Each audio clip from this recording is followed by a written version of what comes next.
Yung mga idol, kumusta? Mandrake mga sports TV nga pala. Ating usapan ni Barangay Ginebra, si Stan, approve, opisyal na magbabalik sa Ginebra at Mikey Williams may matinding sinabi. So ngayong buwan na nga rin ang pagsisimulan ang 50 season ng ating liga na Commissioner Cup. Talagang masasabing magandang senaryo na nga ba ito dahil pinaghandaan talaga ng ating Barangay Ginebra kung ano ang magiging lineup ngayong paparating na Commissioner Cup. Maraming player ang kanilang makakarap tulad ng TNT Tropang 5G at Converbs at SMB. Masasabing dapat na nga bang pinaghandaan ng ating Jing Kings dahil hindi pa rin biro, baka ganun pa rin ang mangyari ng ating Barangay Ginebra na matalo lamang po sa ibang kupunan tulad ng SMB. Balak na nga rin ng ating Barangay Ginebra, kukuhanin na nga ba ang nasabing big man na si Sistan. Alam na natin lahat mga idol, magiging impact na nga rin ang Jing Kings nung nawala ang mga veterans player ng ating Barangay Ginebra tulad ni Sistan at Jimmy Blonso at Stanley Pringle at Eli Tenorio. Marami pa rin ang nasasabi mga idol na para bang napahina na nga ba ang nagiging pwersa na walang gaanong outshot shooting ng ating Barangay Ginebra. Ito pa rin ang dahilan kung bakit puro talo nga ang inabot pagdating sa semis. Talagang makukuha na nga ba ang nasabing dating big man ng ating Barangay Ginebra na si Sistan mga idol.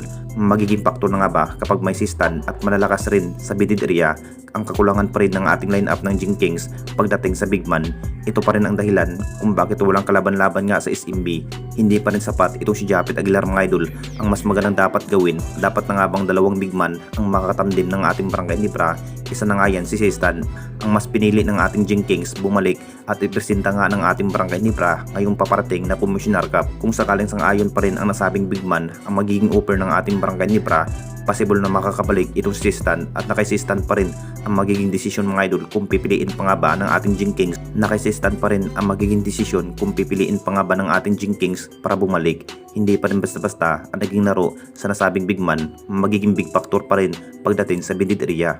At dito na naman tayo sa isa pa nating balita. Mikey Williams may matinding sinabi sa kanyang pagbabalik PBA. Alam na nating lahat mga idol, isa na nga rin ang nasabing guard player nagbabalik PBA. Masasabing confirm na nga rin na maglalaro sa kampo ng Converge.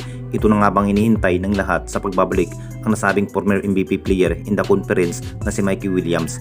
Naghahanda na nga rin ang nasabing guard player na si Mikey Williams mga idol. Isang taon na nga rin hindi muna nakapaglaro sa ating liga matapos sa pag-aalitan noon sa dalawang panig ni Mikey Williams at TNT Tropang 5G. Masasabing mas mapaplakas na nga ba ang Converge dito mga idol na para bang nagsasama na nga rin itong si Mikey Williams at Davis Calvinaviva at Justin Arana. Talagang malalakas na nga ba ang Converge ngayong paparating na Commissioner Cup?